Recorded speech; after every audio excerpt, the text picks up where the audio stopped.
So this week's challenge, you guys are going to work on posture and what we call just fidgeting, which will help maintain an ideal posture for you. So long story short, this is what usually happens when I think about posture when I'm going to sit and work on like my computer. First 5 minutes, I'm like, okay, shoulders back, chin in, feet flat on the floor, and then boom, I go right into my work, and then 5 minutes later, I'm here.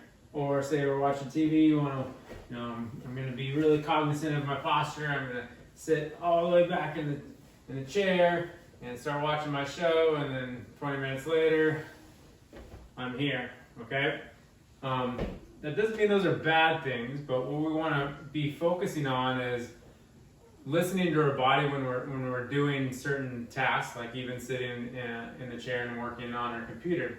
So a couple things, you can use little toys underneath the desk, or you're on a Zoom call, and you can have one foot up on a ball and you can start doing some fidgeting. This works awesome as well. I do it all the time when I'm working with everybody on Zoom. You may not know it because you can't see it, but if I'm closer to the screen, I'll be oftentimes doing something with my foot, and that's just helping me shift weight back and forth from one foot to the other.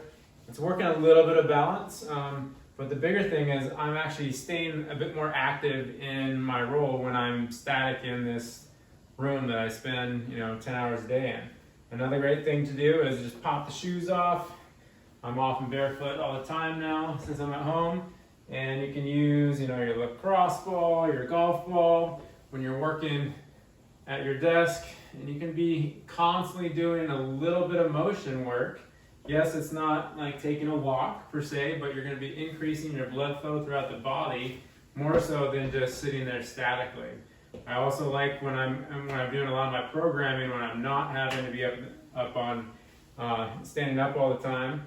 I'll oftentimes reposition, so if I have my laptop with me, I'll be repositioning my body all the time. So oftentimes I'll sit on the floor, I can work on laying on the ground as I'm going to work, repositioning myself. Oftentimes I'll even work on some of my mobility and flexibility simultaneously. So working on going into my V-sit position, my 90-90s. You can be really creative in all these positions when you're statically working, much more than you could in the office. And the nice thing is your body will tell you when you need to move, to shift to a different position.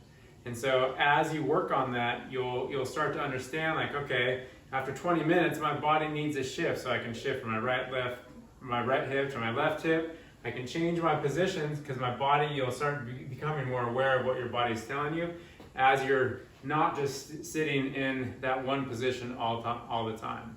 So those are some challenges that you can work on throughout the week when you're doing something that you're going to have to spend an enormous amount of time just in one position. Work on fidgeting a little bit. It works really, really well. All right, good luck, and can't wait till next week.